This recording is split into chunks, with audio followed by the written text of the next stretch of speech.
recording. And I just want to acknowledge for the recording and anyone who's watching on YouTube that the video is not working. So it is turned on, but the camera seems to not be working. So this will be an audio only meeting. All right, well, with that, calling the meeting to order at 5:36. And we'll start off with the roll call. I'll kick us off. Michelle Ellis, Alexandra Briley, Dean Herford. Steve Montero. Ian Sod, councilman as liaison observing. And Sarah Selvin. all right. Fantastic. Next item is public wishing to speak on non-agenda items, and seeing no public other than committee members. We'll move to the next one, which is the adoption of the minutes from September 11th. So we'll take a minute to.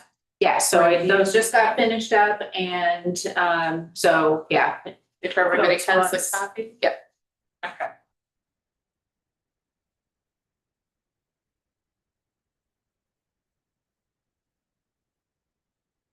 So they're pretty short and sweet. I made the motion and we accept the minutes. Second. All in favor? Aye. Aye. Approved.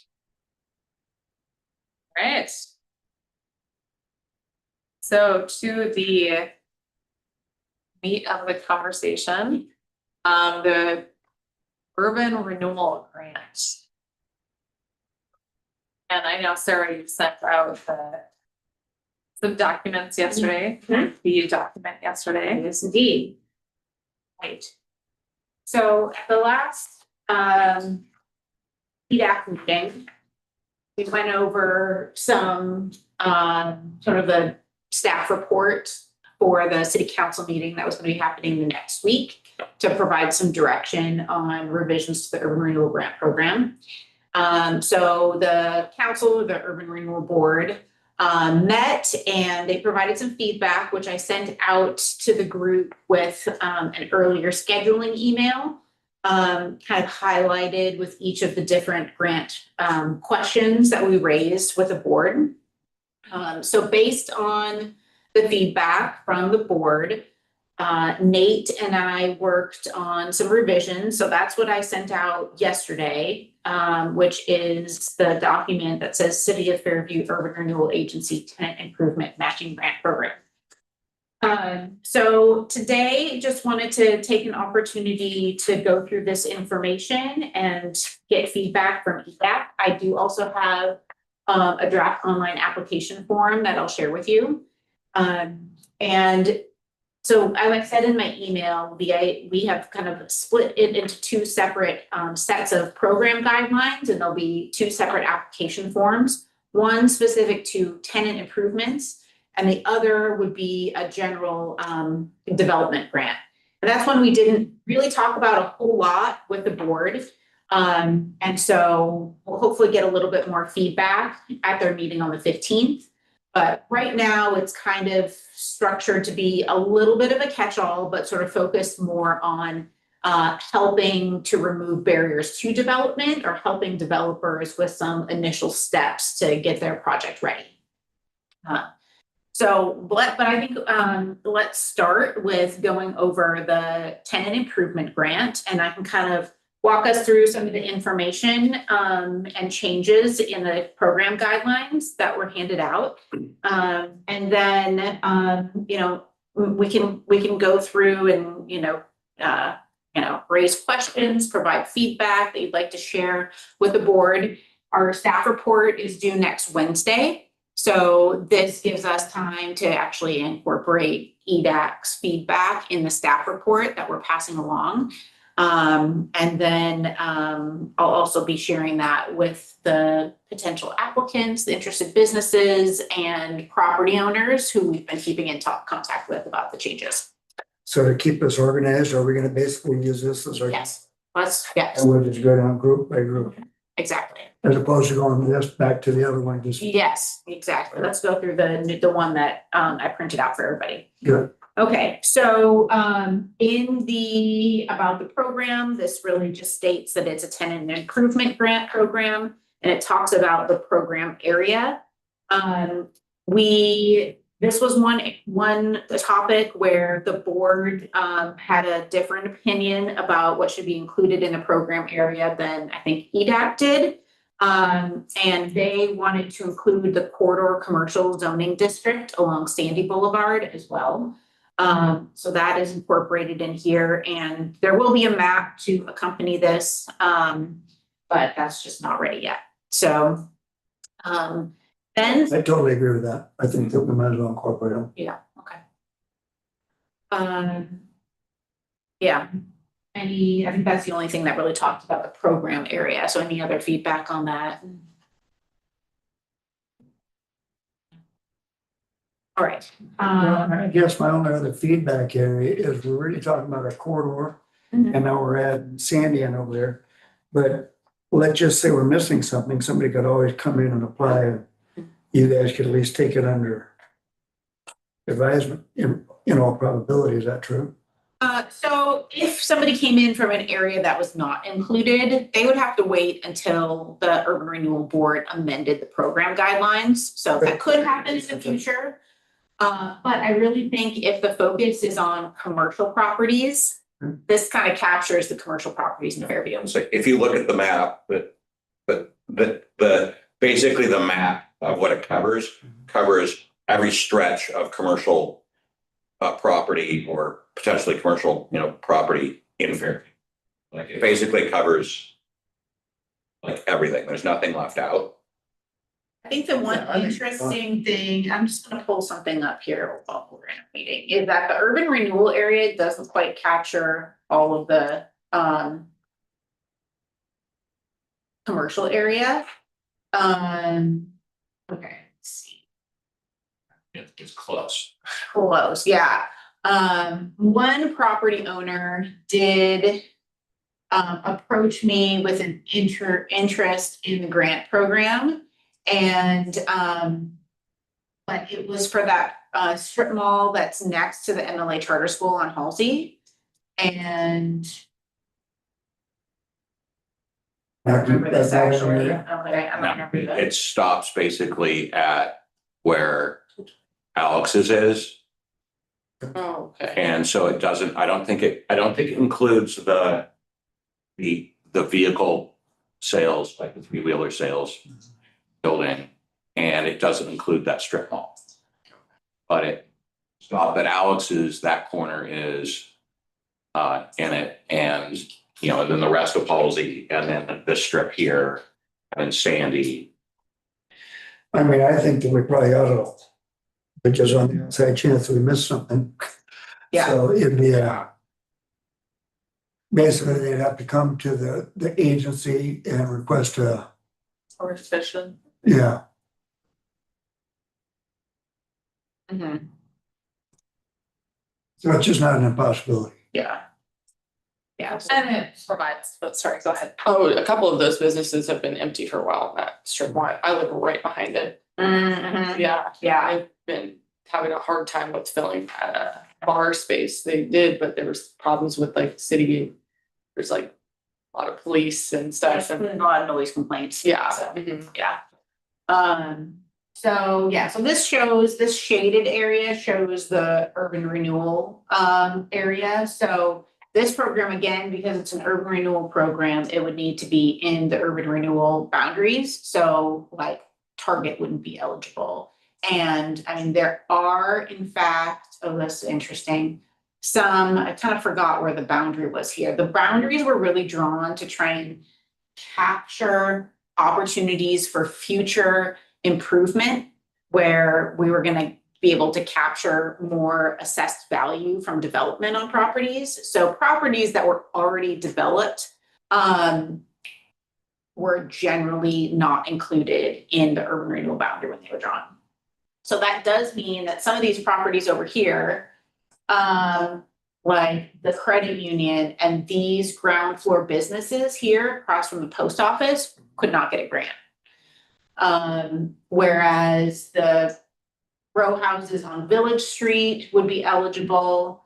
What else? There's some business over in this area here. There's some ground floor, commercial businesses or commercial spaces. Where else? And then, yeah, then this building here that we were just talking about. So, anyhow, but Sandy Boulevard, let's go up here. So Sandy Boulevard does capture, you know, a lot of it that would be in, so like this whole area here is the corridor commercial zone, even though it's not developed at all as commercial.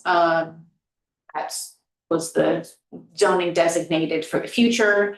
But like Jackson's Fuel is not in it, so anyhow, that just gives us a little bit of a sense. These new apartments, 4 of which have a live work unit, and the marine supply and this property over here are in the commercial zone. And then once you go further east along Sandy, this would not be included because it is not in, it's in the industrial zone.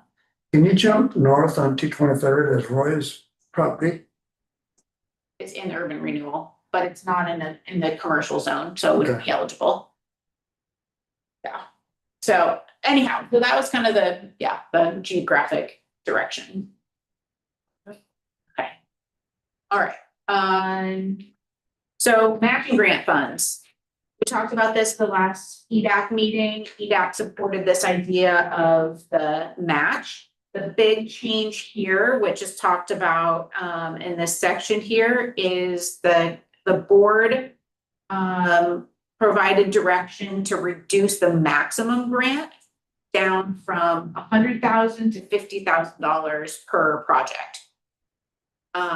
So if a project was $100,000 in total cost, they could get up to $50,000 in grants. If the project was more than $100,000, they couldn't get that full match. So, you know, part of this is the funds available are limited at this time. And I think we'll know more and have a better sense by the time we do the budget for the next fiscal year about what the total budget will be for this program. And, you know, at that time, I mean, these program parameters can get changed anytime the board wants to. So if at that time, the board is able to allocate more money to this program, then maybe they'll say, we want to increase it. Or if it seems like we're not getting enough traction with this $50,000. But that was kind of my understanding, as well as the other programs in the metro region were not 100,000. They were more like 50 or 75. So this puts us more in line with what other communities are doing. But I guess I would say it also doesn't give us a competitive edge over what other communities are doing in terms of attracting businesses in with a unique incentive as much. With that being said, on behalf of myself and a couple of the other developers, Yeah. they just want to go on the record that we still want to aim for 100,000. Yeah. For specifically what you're talking about. Yeah. You don't necessarily need it, but if we're trying to be more lucrative than other communities, that's all I'm saying. I'd rather get 3 people take advantage of 100,000 than nobody take advantage of 50,000. Right. So I just want to be on the record, just me and myself. Sure. of- And- Yeah, exactly. I hear what you're saying, and that's kind of what I've heard from other developers, property owners. So I would just say what I told them is, you know, if they want to provide additional comment, they can come to the meeting or submit written comments to the board on the proposal. So somewhere over in this other attachment, I think that, so I'm correct, how much is available in the funds? Is it 300 or is it 196? Or is it 196 residual left over plus the 300? It is, gosh, I should know this, but if 196 was the other dollar amount sticking out, it would be that, because, and it would be in the last staff. That's available for this fiscal Year, because That's what's remaining. that's what's remaining. There was Okay. $300,000 allocated, but a couple of the projects, and I think it's more than that, actually. I think it's more than 196, but a couple of the projects didn't finish kind of when they were thinking they would, and so their funding didn't get used in the last fiscal year. It has to come from this fiscal year. And when exactly is a fiscal year? July 1st is when it starts. Yeah. Okay, so this first matching grant funds, this kind of just summarizes a few things. $50,000, the match can come from the property owner, the business owner, or a combination of those. The funds are subject to budget availability, so, you know, the idea would be if the city's awarded all of the available funds for the fiscal year, we, you know, put it on the website, we take down the application form, we note that like the applications have closed for this year and it'll reopen again. So to save everybody some grief, in the fine print in this, once we turn in an application, and we'll get to that more. But once that application is deemed complete, I would think that the city would know at that point in time if we're wasting our time to pursue the. You see what I'm saying? I don't want to go through the steps of preparing the application, right into the board, and wait my 6 or 8 weeks.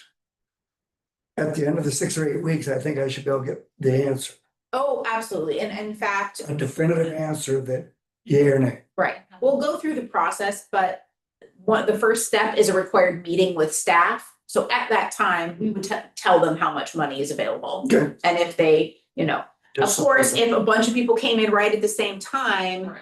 then we'd have to kind of figure out how that moves forward, but that's not quite how things have been going. Yeah. Let's see, and then we just note, you know, funds are distributed after the work isn't completed. We don't give you a $50,000 check at the beginning. And then the last bullet here is something that's in the program now, that grants may be restricted to one per property. Or after we award one to a certain property, we may, you know, wait to award some elsewhere so that they're not all isolated to a particular building. So, yeah, So is there a reason that it was bolted, the funds to be distributed after the work is completed, or? it doesn't necessarily have to be bolded, yeah. No, I was just curious, I would, if it was like a change to something. Yeah, it was- Maybe the things just that were kind of a little bit bolded for emphasis. Oh, okay, so certain key Yeah. aspects of the program. I think that Yep. helps an applicant Yep. plan and understand, okay, I need, this is a reimbursement, not. Yep. Not the seed money that they, So specifically, how does that work? If all of a sudden I come in and say, okay, I put a hood in. Mhm. Yeah, and I need $25,000. Yeah. Is somebody going to go down and look at the hood? Yes, That's fine, just Yeah. so. so it would get So- inspected by the building inspector and then and we then- would, and Yeah. we've kind of made some of the guidelines in terms of how that process works a little more specific in this round as well. Okay. Okay, so who can apply? Here's another change, so commercial business owners in the program area. And then nonprofit organizations who are leasing space, which is what we talked about last time, I believe. That, you know, if you owned the building, if your property was tax exempt, then I think the city wasn't interested in giving you a grant for development. But if it was just a business leasing out the space, they would be eligible. And then if the building owner was due to be doing all the tenant improvements on behalf of the business, then they could be eligible to get the grant instead of the business. At the Makes same sense. point in time, they'd be the one obligated. Right. I think that makes sense. And then the next section, what can the funds be used for? There's really just two main categories here. The first is construction of permanent or fixed improvements to the tenant space. And then we listed out some examples of what would be included here. So, you know, restaurant equipment, fixed furnishings like counters and booths for restaurants, counters for salons or retail spaces, anything that's sort of built in and will stay with the space. Lighting, flooring, painting, trim, space finishing, exterior improvements like signage or painting. And then there's just a note here that tenant improvements, so we talked about this with the board, should existing businesses be eligible? And they felt that they should be eligible for the grant. So I guess that's another area where EDAC and the Urban Renewal Board had a different opinion. And so we talked about under what circumstances. And so here it says that they must increase their service capacity or expand their service offerings and create jobs. So they can't just be doing a remodel just to make it look different. They have to be providing more in some way to the community. Kind of like some friends, right? They're gonna be offering more services or Right. more products, right? Exactly. Yeah, okay. What about, I like what this says, but what about something that is not here? For example, like in a zoning code, Mhm. the zoning code can say, you know what, you're good to wash cars, you're good to dry cars, but it doesn't say I'm good to wax cars. So now when I'm waxing a car, I can get in trouble. So where's our exculpatory clause for somebody that doesn't fit in this guideline that might, I'm just looking for a generic term that's a reasonable request. Well, And I know I'm okay, splitting let's say- hairs here, but I'm trying to make it easy. right. So when this opportunity hits you guys, I'm gonna make something up. I don't know if it's a floor jack or something that's not addressed here, but it's gonna cost me $100,000. I'm not putting one in, I'm just throwing something out. So if it's not addressed in this, does that mean it won't be possibly to be applied for? Won't be considered. Well, I think That's my question. Yeah. yeah, I mean, I think that this, we wrote to be kind of intentionally general about, what would be a service offering expansion or increasing your capacity. So, like if you are offering a new vehicle service at your shop and you need to build something out that's new to be able to provide that, then that could be eligible as long as you're also hiring more people Yeah, for it. that's where I was gonna say is the idea is like. We want it to be something that increases, the amount of people patronizing the business and increases the number of employees at a business. It's why it's generic like this. So I got that. Maybe So I'm I'm not an English major here, but the second sentence down where it says fixed furnishings, Oh, okay. so maybe that picks this up a little bit. However, that's going fixed furnishings such as countertops. Maybe if we could wordsmith the fixed furnishings, including things such as Equipment. countertops, something like that. I think- Furnishings and equipment. I think furnishings and equipment answers your problem. So maybe one word or something there Yeah. solved my whole, And that doesn't change the intent of the language, it just makes it clear. obvious. It just Yeah. makes it that it's available. Dave. In instances like this, when you're writing specifics into applications, you are bound by them. When you have some discretionary ability on behalf of those who are actually reviewing this and approving this, things of what Dean said, if you you can wash, you can dry, and I would say wax would be an easy one. Let's say you have a business that washes and detail cars, then suddenly you want to go ahead and do mechanical repairs on them. That's a whole different animal. That probably wouldn't fit within that scope. But the discretion that the board has and staff has for under $20,000 are the type of things that once you get into them, you are examples of what you have to allow for other applicants. Mhm. If you spell it out all in the beginning, yes, it makes it real nice, but you're always gonna have something that doesn't fit within that. group. Yeah. And you're gonna have to make a decision. Once those decisions are made, like what Stomping Grounds did. Right. that becomes a precedent and you have to start living by. Yeah. Okay, 100%. but if you spell it all out here, you're gonna have volumes and volumes and volumes, and it's just gonna make the whole thing a lot more difficult Mhm. to maneuver through. Mhm. And for staff and the board to be able to come to timely conclusions within that time frame. So I'm good. I'm with what getting, you- I'm getting mixed signals on what you're saying. Are you saying that it shouldn't have what I'm saying out, or? What I'm saying is that you couldn't quite possibly come up with every scenario of what an applicant might be looking for. But if it falls within the broad area of it, then decisions that are made by staff and by the board are going to be ones that they have to live with and apply to other applicants of similar request. And I was also just thinking, you know. Yeah, this is, I mean, this gets kind of detailed on the new TI construction with the list, and maybe instead of including it's like such as to be more of, here are examples of Yeah. what it is. Yeah, that would be better. I feel like I should say that. And then the other piece that would be, you'd be eligible for would be architecture, design, engineering, and permit fees, sort of the soft costs to prepare your space for the construction.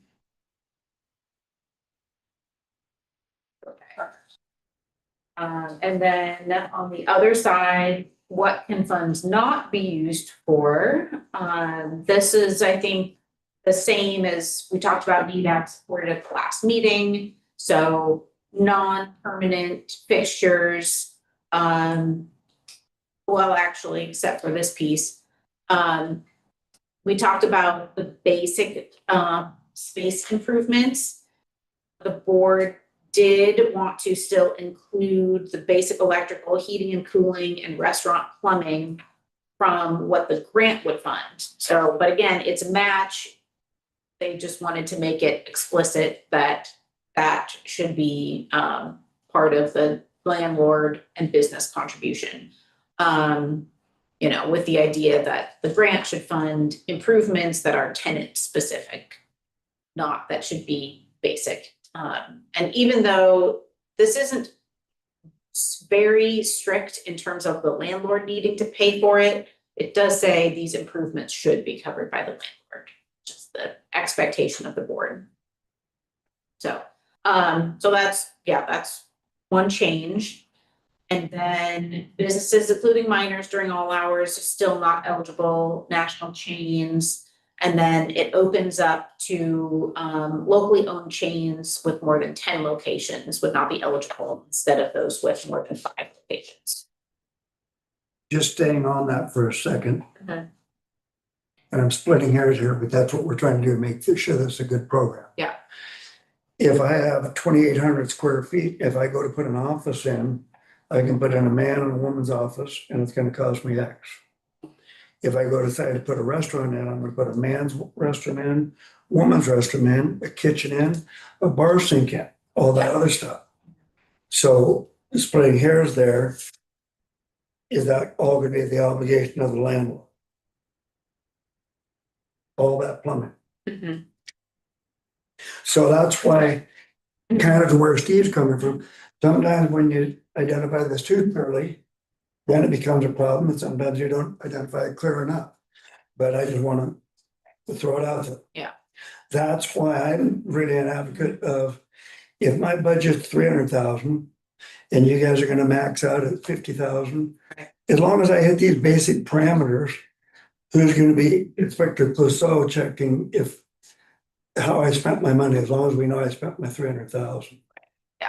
And I think, yes, in this case, you're So gonna get to, there's gonna be enough other expenses to equal 50,000 for the grant. Hmm. But I guess what I would imagine is the, you know, yeah, maybe it is putting in 2 separate restrooms, or maybe, All I'm saying is Or that, you could have Just one the gender basic. neutral, right, exactly. Mhm, so. right, popular.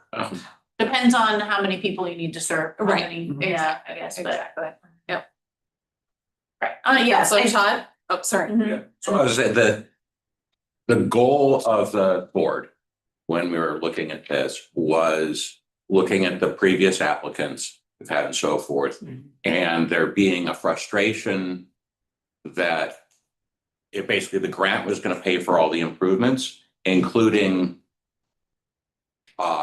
these basic things that need to be in a space, regardless of what kind of business is going in there, and that the owner of the building wasn't contributing to make the space occupiable.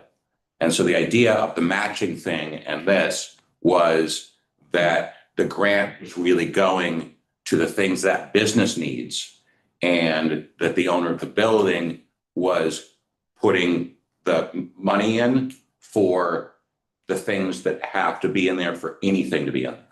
Yeah. The plumbing, the wiring, the junction boxes, those kind of things. Mhm. Because there was some frustration in the application where the first application was $0 from the building owner, and then the second one was all of 2,000 and change for a tiny bit of those utility things, and wanting the building owner to be paying for the things that any business would need, and then the grant is going for the things that specific business needs. That was the As I feeling. reread this, Mhm. I think we're already covered because it's Yeah. saying basic, Yeah, Mhm. yeah, so. yeah, which is different than I wish I specific. wouldn't cover time. Because basic is like, is there, is there water, is Yeah, there so- power, whereas specific would be a bar sink or like a specific kind of fixture that has to do with plumbing and so forth. Yeah, if you So come up you're with right. something extraordinary, it would Right. fall in the basic. Okay. So that is, then we're gonna get into the submittal requirements and the selection process. So I guess any other feedback on what we've gone over so far? I'm in agreement with what the board's come up with. Yeah, okay. Yeah, and I like how it's laid out.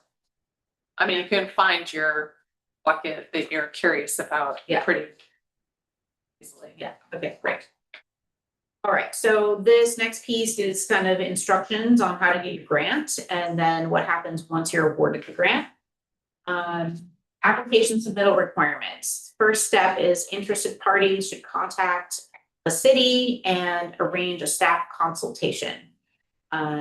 So that is an opportunity to hear what they're planning to use the grant for, to go over all the requirements, process, and to kind of give them some pointers.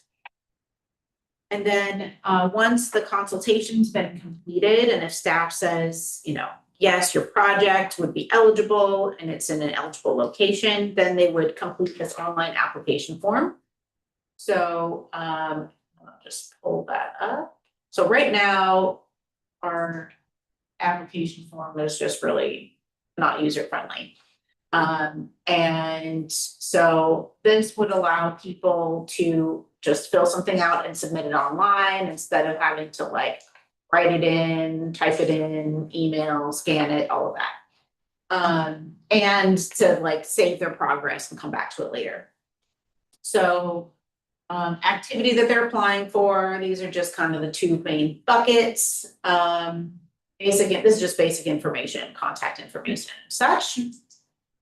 And then we've tried to incorporate some of the items that the previous program guidelines said you needed to submit, like a business plan. We've tried to just incorporate the information from a business plan that people would need to give us into these questions so that it's a little bit more specific, and the information we get will hopefully be more kind of consistent between applications.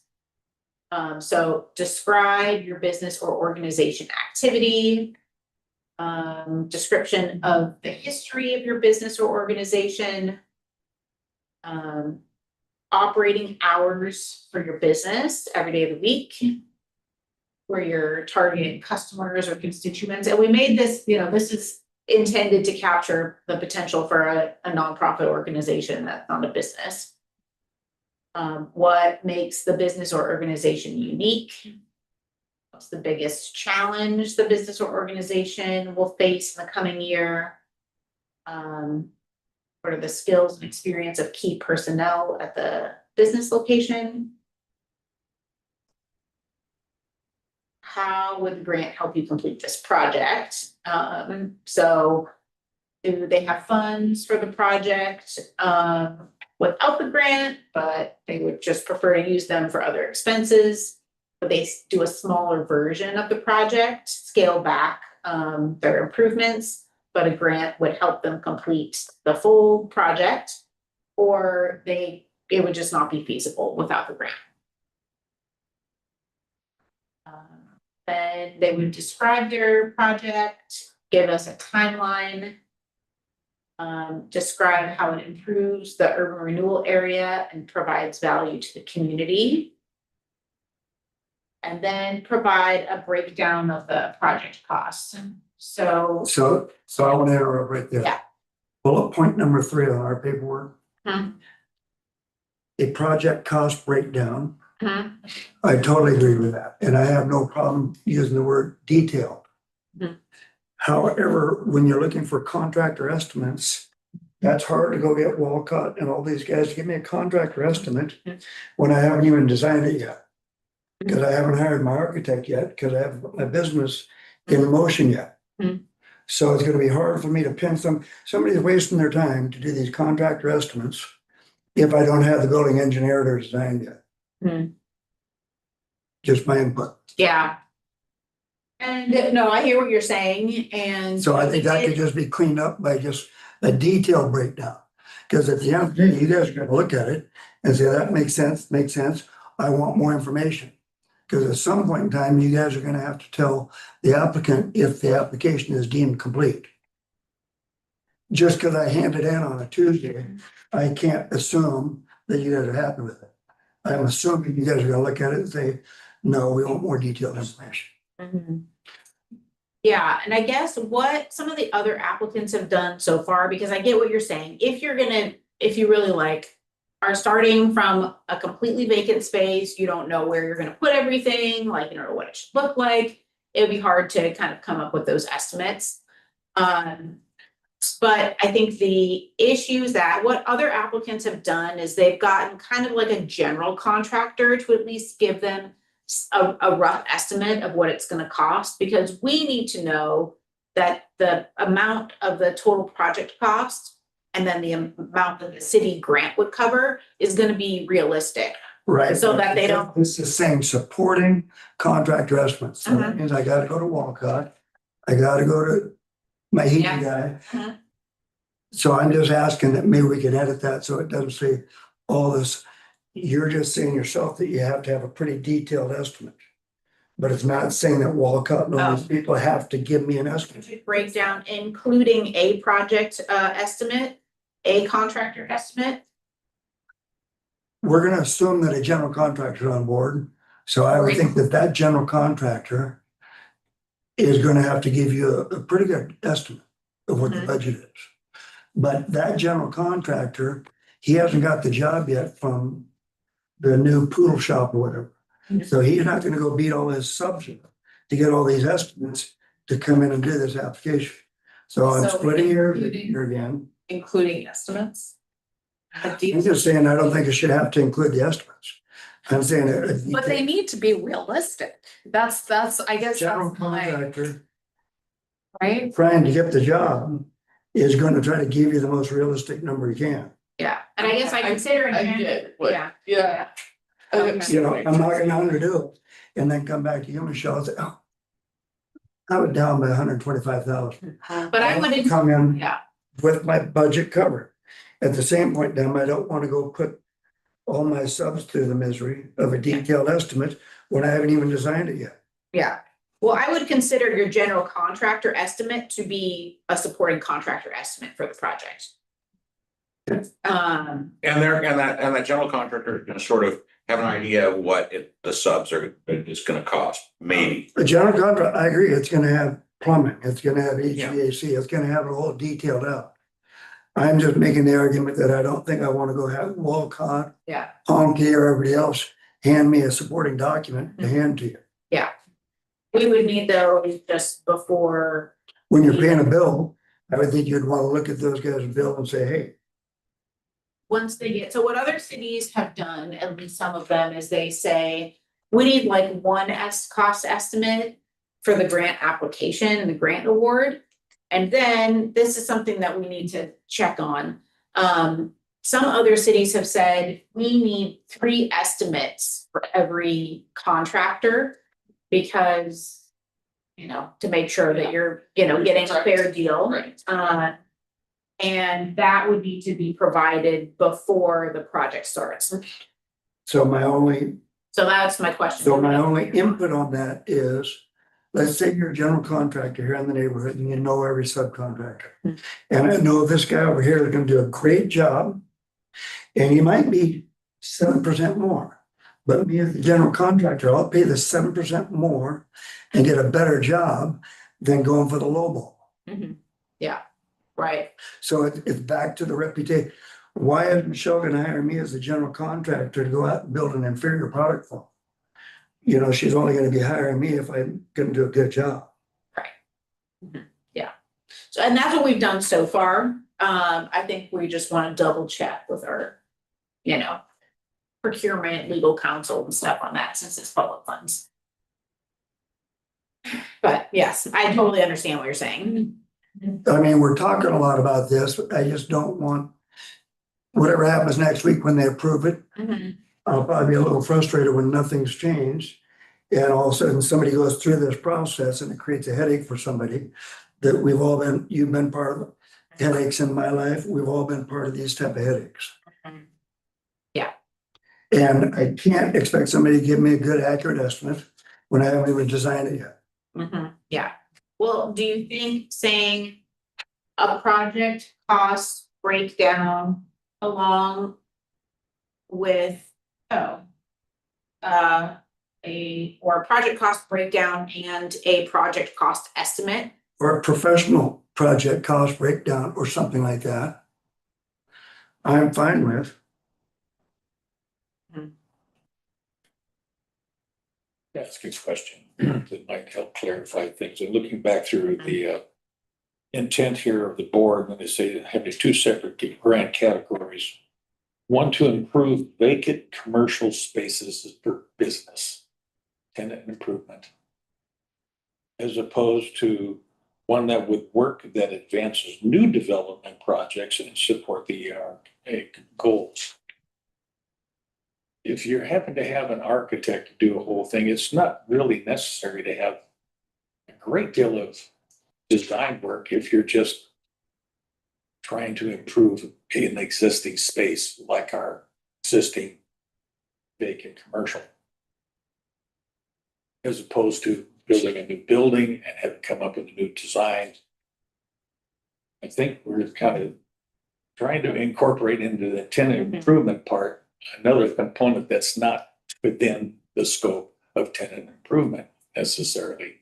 Because there's also the whole, like, right, you broke it down into like 2 parts, like Yeah. either you're applying for an architectural Mhm. or you're applying for tenant improvements. And if you're applying for tenant improvements, then the thought goes towards you already have the architectural that you need for the tenant improvements. So for, I guess, under the, let's see, what can the funds be used for? I think the reason that we did include the architecture, design, engineering component is if you need to get a building permit, like a structural permit for a commercial space, you're required to submit drawings. And so you may need somebody to, depending on, again, exactly what you're building out in a space, but for example, the daycare that got a grant awarded and then the project did not materialize. They had the architect draw it all out because they were dividing a large space into multiple rooms. They were needing to put in like a kitchen and, you know, multiple bathrooms. And so, you know, they needed, they needed those drawings submitted and they needed like, like an engineered plumbing drawing for what they were going to be putting in for their, like, all their kitchen facilities and things like that. So I feel like it kind of depends on what's going in. If you're just putting in a retail space or like the photography studio, you know, no, they didn't really need an architect for that project because they're not building out the space and, you know, to I any think great that- extent. That we have it broken into two categories, the property development one and the TI one. The TI one, I think, is really divided by two as well, because one of them is that simple one we're talking about. Changing a wall, changing a door and adding a mirror and doing some painting. The other one is taking a vanilla shell that we're gonna cut up the concrete floor. So those are both fitting into the TI conversation. They're not the land use conversation. So that's where it's a little bit confusing. It's harder to do the vanilla shell TI than it is to convert one office space to another office space. I see the point here, but I'm looking at the grant that are available as a component for the business to defray some of the cost, which they would have initially had to have done themselves anyway. So if you're gonna have to go to the extent to get an architect to design this, we're going to need the whole 9 yards, then you're gonna know you're gonna have X amount of dollars that's gonna have to. If you're applying for the grant, you're gonna say, well, you know, I already know I'm gonna be into this for 100, or we're not even gonna go there because 100,000 is over the top. Let's say it's 50,000. And that component, 25% of that 50,000 is going to be for having an architect do some work for you. You already spent that money. You apply for the grant going like, you know, I get the grant, I'll have that to be able to help compensate for the initial costs I got out of it. So I don't see it as the chicken and the egg thing. Kind of, you're going to have to do the work anyway. If you apply for the grant, you get the grant. That's going to help defray some of that cost. It's not like you're not going to have to do it anyway. If you're looking at it and say, I absolutely have to have 20,000 of this 50,000 in order to be able to get the architectural part component done, then you really don't have enough capital to get started in the first place. I'm talking about the landlord that's trying to land a restaurant. That's why I like the bullet point, the bottom one where it says basic floor plan. Let's just say I'm trying to land a restaurant. I can come in here with a basic drawing saying, hey, I'm gonna do a 2,600 square foot restaurant, kitchen. I haven't designed it, haven't done anything. But my basic budget from my general contractor is $325,000. Are we close to me making an application? Is this something that when we have our original meeting that we should move forward on? And you guys will say, yeah, you should move forward. Great, I'm gonna go hire myself an architect and start moving forward. I'm not gonna talk Michelle into doing it until she knows, is it 325,000 or 700? So we gotta get the ball rolling before the landlord can commit to that architectural fee. I'm looking at it from a standpoint, doesn't that already disqualify the business in the first place because they're over the $100,000? No, they They can do however, they can spend however much out of pocket they want. This is a grant to, you know, to Get to assist. 50,000. Do is this to defray some of the Yes, costs. yes. And that's my point. You only have $50,000 to begin with. If you're looking at a $300,000 or $400,000 project, Mhm. then that's only going to defray a small percentage of that cost. Yes, it's a plus, and if you qualify, that's great. But if you have an idea what you're going to do, it really isn't going to take that much to be able to come up with a general guideline. These are Mhm. guidelines. This is what we're looking for, what the board is looking for. And I'd have to ask at this point here, since we have had this program going for how long now? For like 6 years. 6 years. And during that period of time, has it been that difficult to be able to manage it, determine from the guidelines that you existing have, which are somewhat similar to this? No. So, I mean, it's getting a little bit more complicated than I think we need to make it. Mhm. Yeah. Yeah, I mean, I would say overall, it's been, you know, it's been working okay. We have been asking for that documentation. But I think it's work that, somebody's gonna do anyway to get those estimates. And if they have a pretty good sense they're gonna get the grant, then they're like, okay, it's worth trying to get that information. And I have no problem with coming in with a good professional budget. I don't expect you guys to take my yellow pad and I'm gonna say, okay. There, I want to get my maximum 50,000 because I'm gonna spend 700,000. It all has to be professional and I'm probably splitting hairs here, but as long as you guys are going through the work to try to finalize to make this thing perfect, that's why I guess I'm probably splitting hairs and what we're talking about. Yeah. And just a little bit of wordsmithing Mhm. takes a little bit of the. Mhm.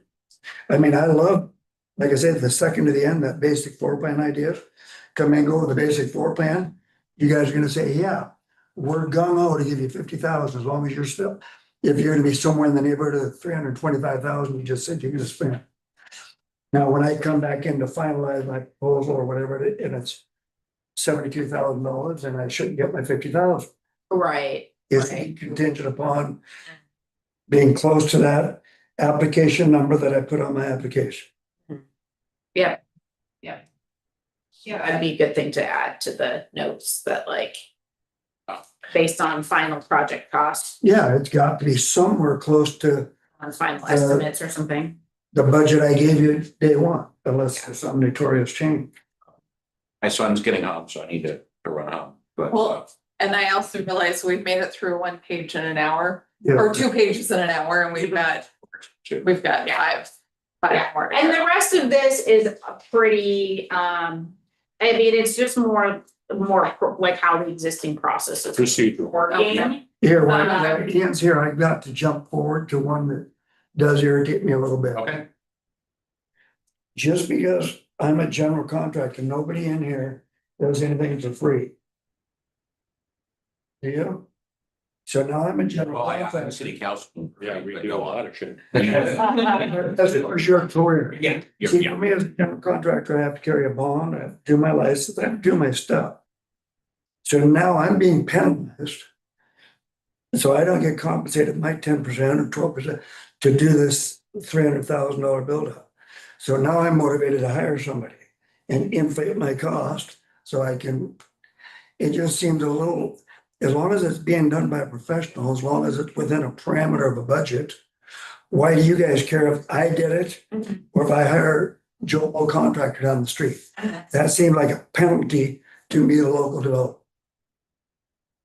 Okay, and I think honestly, some of this fine print, was pulled from another city's program about the, covering those costs. If you own the property in the building and you're the general contractor. Yeah, the overhead not being eligible for. I mean, that makes sense. I mean, what you said. I just wanted you to hear me out before you left. Yeah.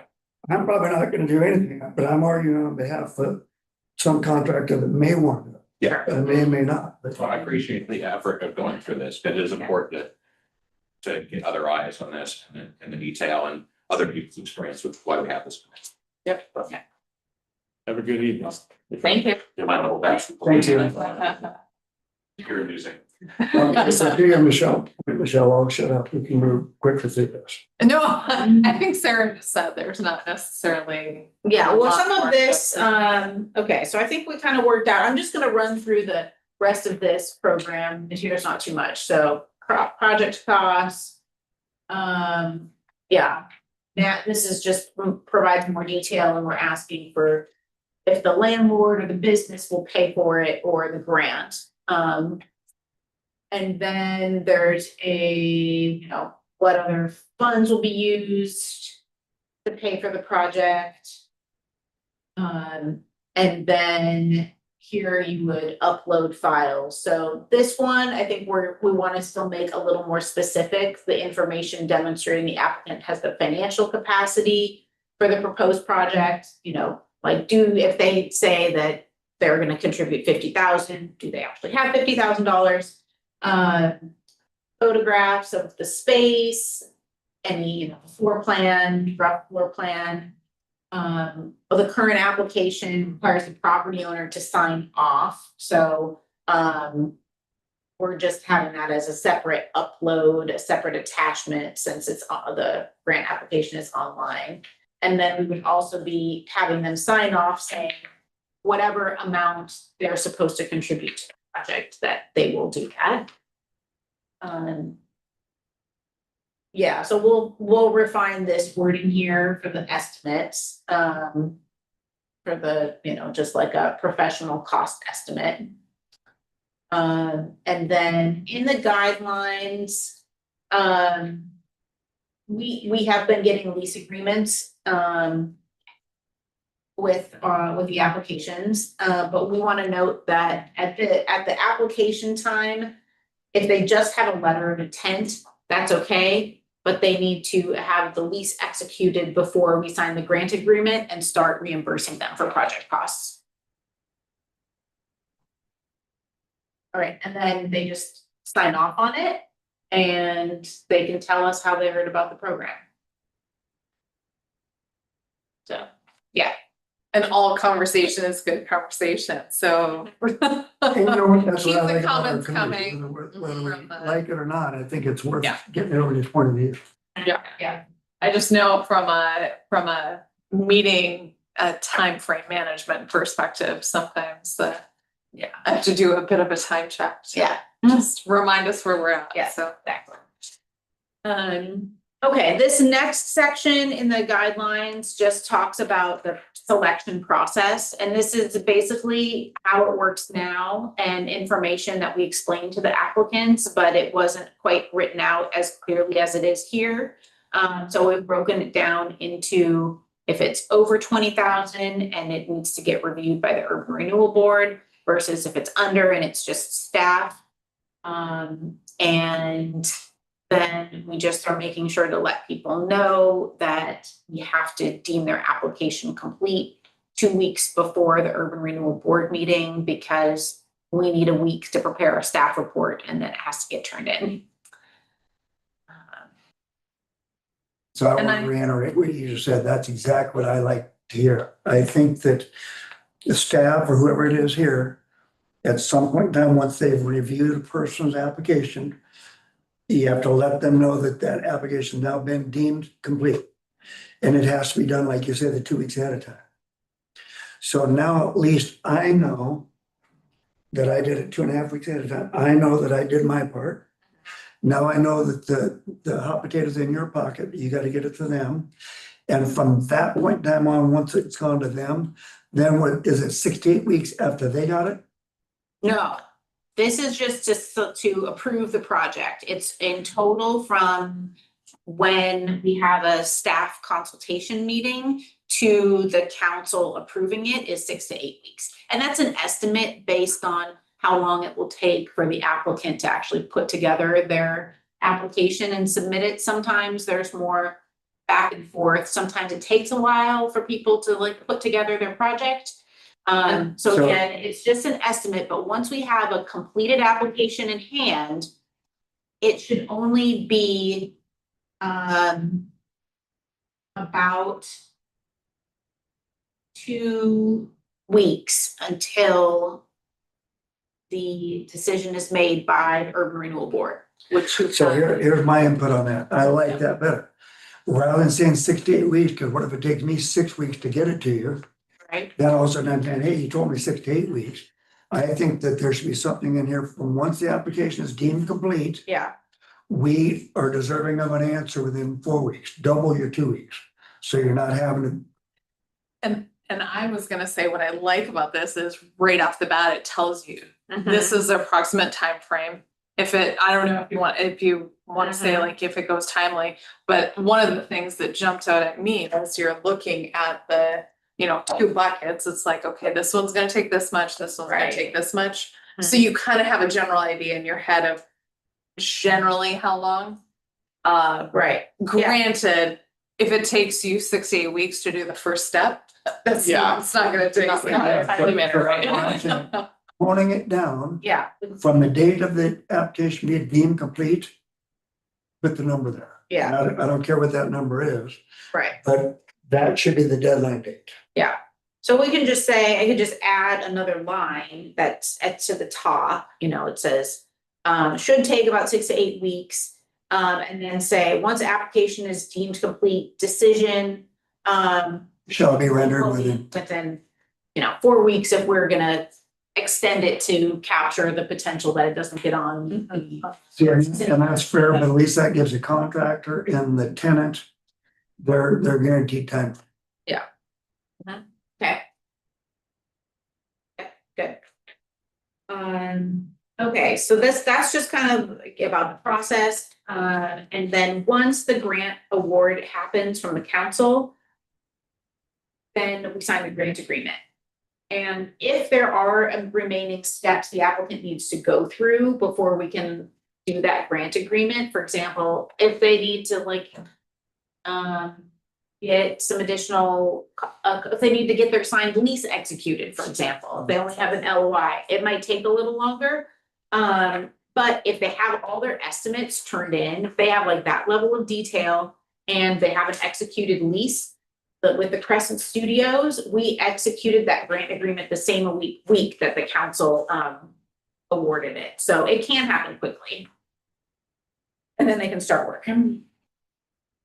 The grant agreement. So this information is really, for the most part, reflects what's in the draft, the grant agreement template. And it goes into, there's a lot of things in here that's just sort of like conditions of the grant overall. The main one here that we want to make people aware of is just under the highlighting, where if the business doesn't remain in operation for at least 5 years, it must be paid back based on payback terms, which are on the following page. That's the same as the grant program has today. Can you And- jump up to bullet point number 2 from the top of the page? Yeah. Eligible project must be maintained in Fairview for the duration of it. What's that mean? Okay.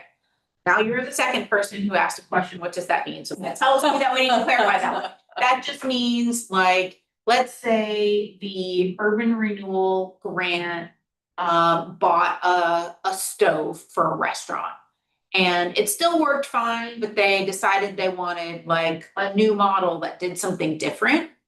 They can't just like sell it because it was paid for with the grant. Or let's say, trying to think of another example for a tenant improvement where there would have been something, if the grant paid for some like interior improvements. I mean, I understand that over time, things might need to get replaced. They get, old or shabby. But like a beautiful counter gets put in for a bar or something. It couldn't get just, I don't know exactly how we would enforce that, but the idea is you wouldn't just change it out for like an aesthetic purpose. And I hear what you're saying. I'm fine with that. I'm Yeah. just being petty here. It's just the point. What if the other one goes out after 3 years? Right, so if it breaks down for some reason, if it's yeah, So I'm Then- being petty, but I just want to know what. yeah, I guess was the intent of its useful life. And to that point though, Mhm. I'm gonna put a kitchen in, and I'm gonna put in 3 ovens and all this stuff. Mhm. I don't think you're gonna really make me give you the serial number of my oven anyway. Yeah, You know what? You're gonna give me $50,000. I'm gonna put in $350,000. I got 3 ovens, mhm, this and this. yeah, So back to so, yeah, I mean, how, that, how detailed it is, because I don't think you're really demanding that I give you my equipment list breakdown anyway. And that kind of jumps down to, as long as I'm into the yellow highlighted one. yeah, so that's in the program right now, and I sort of raised that question, so that relates to if business goes bankrupt, right, then we have standing in terms of. Does everybody know what the Yeah, do you UCC is? wanna explain that, Dean? UCC is that I buy $75,000 worth of kitchen equipment. And I have a leasing company out there that's gonna pay for it for me at a 2% interest rate. I'm gonna use their money, so now I'm gonna lease it. Now all of a sudden I have to file with the state for UCC funding.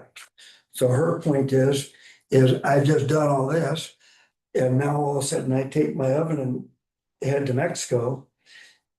Well, somebody's still on the hook for that UCC file. Gotcha. Does that seem like a reasonable requirement? No, I think it's a great requirement. Yeah, I just want to make sure everybody's on the same Yeah. page Yeah. of why you're holding that person responsible and accountable for it. Mhm. But it's only funny to me because on bullet point number 2, I'm not gonna give you a list of all my ovens and stuff, Right, period. However, right, if I have UCC filings, I think that you should have documentation. yeah. Yeah. So this is just more of like a good faith thing. So it's almost like, in the bullet point number 2, it's an eligible project as opposed to eligible component. If you're gonna be putting in a kitchen, the kitchen's gonna stay there. Right. Individual. Right, you can't like up and be like, I'm gonna move to a restaurant. Yeah, Yeah. Right, you can't take your stuff with you to relocate your business. Yeah. Yeah, yeah, so. Right, exactly. They're gonna be in the urban renewal area, Mhm. and, Yes. the component, well, Mhm. bullet point number 5 now. Right, and maybe, Actually points out Mhm. some Yeah. protection to the city, Mhm. but I don't think it, like you said, it's like project-based as opposed to component-based. yeah. Yeah, that's a good point. Maybe I'll just like clarify that, it's like, can't take it with you and move elsewhere outside of Fairview. Well, and specifically on that one, somebody's gonna be left holding the bag of the indebtedness to the leasing company that's attached to the Mhm, poor landlord. mhm. Mhm. I learned that the hard way with tanning beds. Oh gosh, oh no, coach. Let's see, this next piece, general conditions, there's no changes on that. That's what's in the grant right now. Let's see, the grant, agreement amendments, that's just talks about what the process is, if we need to change the agreement. Project implementation and reimbursement. So this, I'm gonna check in with, Nate, who worked on this with me about some of this information related to the contractor. And because I think this was there are some questions about this, I think because this talks about 3 competitive proposals, I think this whole section got borrowed from another, grant program, because we were trying to be a little bit more specific and so people knew what to expect. But When do you plan on reinstituting the program? When do they want to bring it back alive? well, as soon after October 15th as possible. No, I'm fine, I'm just curious. Yeah. Mhm. Okay. Yeah, so if they approve it on the 15th, what we would want to do is, incorporate any changes to the program guidelines, make sure that the application form accurately reflects the guidelines and the grant agreement template, and then, we would open it back up. So I heard what you were saying about the contractor Are you talking about page 5? on page 5. Yeah, those 2 or 3 sections right there all irritate me a little bit. Mhm. Yeah, okay. What do we currently do? Right now, we have not paid a contractor owner for a building for any of the projects, so it just hasn't really come up. Yeah. Okay, And here again, I'm splitting hairs, but at some time, if it's a $500,000 or $600,000 job, 400, that's a lot of work for somebody to be doing for the benefit of Michelle over there wanting her coffee shop, for me not to get any time compensation for it. Mhm. I should be able to put that into the value of the project, because you guys are matching at 50,000 max. What do you care if I charge her my fee? right, yeah, Because all the paperwork is intertwined. My lease agreement's tied together with how much I'm charging her. yeah, that makes sense. No, I think I agree with that. Let's see. Okay. Applicants responsible for all the hiring, contracting, or the landlord. But basically not the city, we're not gonna hire the contractors. Reimbursement of funds, this just kind of says again, they're dispersed following the completion of work. Not to exceed 50,000, and then we can pay the contractors directly, on an invoice. Instead of the applicant paying and then us reimbursing the applicant. You I can, was wondering about that. you say you can or can't? Yes, Yeah. yes.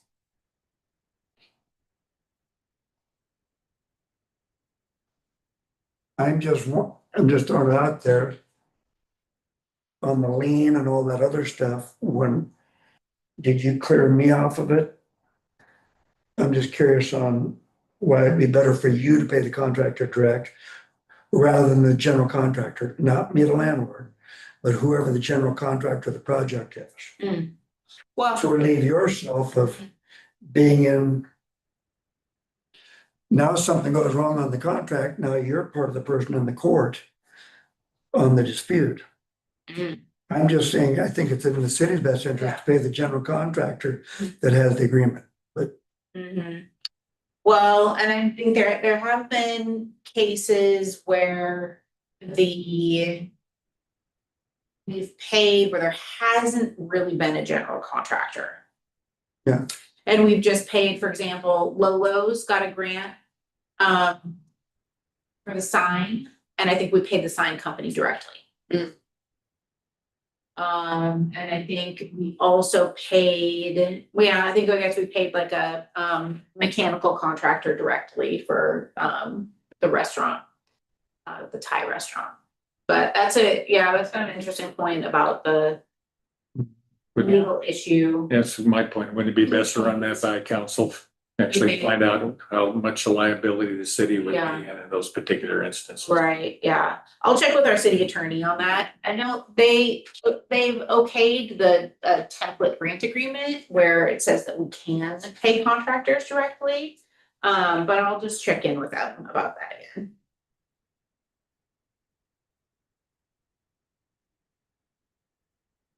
Okay. All right, great. And then the request for reimbursement, this just talks about the process. I think we're just trying to set up a more clear process. They would submit something to us, with, a grant payment request.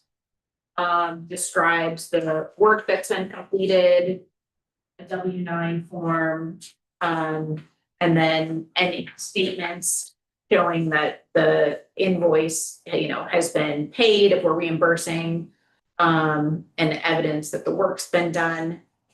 And I just noted that we have to pay them in full. We can't like short pay an invoice. If it's including work the applicant's paying for, the city's working for. We've been having issues with people riding dirt bikes through the park, clearing it up and the trail. And so I saw those and, okay, I was just wondering. Distraction. Yeah, distraction. Okay, so, and then we would, so they'd submit this information and then agency review. We would, make sure that the work was completed and make sure that they, got their permit approved, that the work was final by the building department. And then reimbursement would be provided about 3 weeks after we had all of the documentation. And we signed off on it. And that's kind of how it's been working now. Yeah, that's kind of how it's been working, yeah. Requirements during the project, this is, I think, all the same as it is right now. The conversion and payback terms are also unchanged. Public funding disclaimer, that's also in the current program. And that is just where we cannot expend more than $750,000 for a current project. And obviously this is only a $50,000 grant, but some property owners received other urban renewal funds in the form of system development charge waivers that would, potentially conflict with this if we were paying the property owner directly. Right, I know there was a lot of information to go over. You know, Any other questions or comments or feedback that you want to pass along to the Urban Renewal Agency? I appreciate all the work that the staff has done to like Yeah, As always. get this into a good place. And appreciate the opportunity, from my perspective, appreciate the opportunity to comment on it. mhm. I don't have as many comments as others. Appreciate And it. I'd like to reflect on last month's minutes. Yeah. On the closing statement in there that Dean was still complaining about the parking. Yeah. on the street. I think we should make that a standard to vote on. Just a standard statement at the end. You know, part of it. I want that part up. And Steve supports it, but I'm just not gonna talk about it anymore until it happens, you know. Well, we'll make that part of the permanent. Yeah, but leave my name out. I prefer flying under the name. We are, yes, I know, I hear you. I have been raising questions about what could cities do to do these quick build projects without sufficient funding, so I continue to try and, look for opportunities. And sometimes the bureaucracy around it, Yeah. just, kind of the waiting game is how to navigate that. We appreciate your efforts. Yeah. And we appreciate the continued persistence. Folks. Yeah. Thank you. Next order of business. Next, I already put my agenda away. What happened to my agenda? Committee member updates and announcements. I'd like to ask a question under this order of business. Multnomah County has put out a little questionnaire about some improvements along Sandy Boulevard. Yes, Gives you two options. yeah, I haven't had time to look into any kind of depth of the transportation system plan. Are any of our ideas incorporated in what they're proposing? so what they're proposing on Sandy Boulevard, it's still pretty high level, they're trying to kind of figure out what the concept would be, and the two different main alternatives that they're looking at relate to how the sidewalk and the bike lane are designed. And one of the options is essentially what was proposed for Halsey Street, where on both sides of the road, you've got the travel lane, and then you've got the curb, you've got a landscape strip, and then you have a bike lane, an asphalt bike lane, and then you have a concrete sidewalk, sitting on both sides. The other option would be, instead of having these like separate bike lanes and sidewalks, to have like a wider shared use path. Would take up potentially a little bit less space, and have that on one side of the road. Boy. I hope he's chasing down the motorcycle. That was nice for a moment. I was Yeah, yeah, so that's kind of what's being looked at right now, but the focus of that project, I would say, is really safety. So there are a number of new crosswalk locations being proposed where there would be those like rapid flashing beacons where you don't have a signalized intersection. And then improvements That's in the grass. right? at the intersection is a lot of time. Take a picture of it. It's probably kids, Better Grass be. and more. more likely. You got tire tracks. They're We might gonna need to they're look gonna have back to swear in. us in as officers so we can go. Sorry, Squaresby police. Used to reside right next door, didn't they? You know, I been vandalized 2 times already this week, That's Really? This week? this week. So, out of control. I remember you said something about people were taking Where- their quarter At bumpers or where? The car wash. Yeah. Car wash. And it's funny, one time I'm doing something. Oh, I know, I had one of my guys selling drugs out of the restaurant, a Oh, cook or something, this was 10 years ago. yeah. So I fired the guy. And now, I gotta go through the unemployment hearing. And I'm talking to the judge on the phone and I'm trying to defend myself why I fired the guy. Wow. Well, do you have something in your manual that says you can't do that? And I'm saying, well, I thought it was a law that you couldn't sell illegal drugs. Yeah. Well, you really, did you press charges against him? I'm saying, you know what, lady, by that point, I'm annoyed. I said, you know what? And I'm still being recorded, I hope. Yes, we are. I think so. I said, you know what, lady?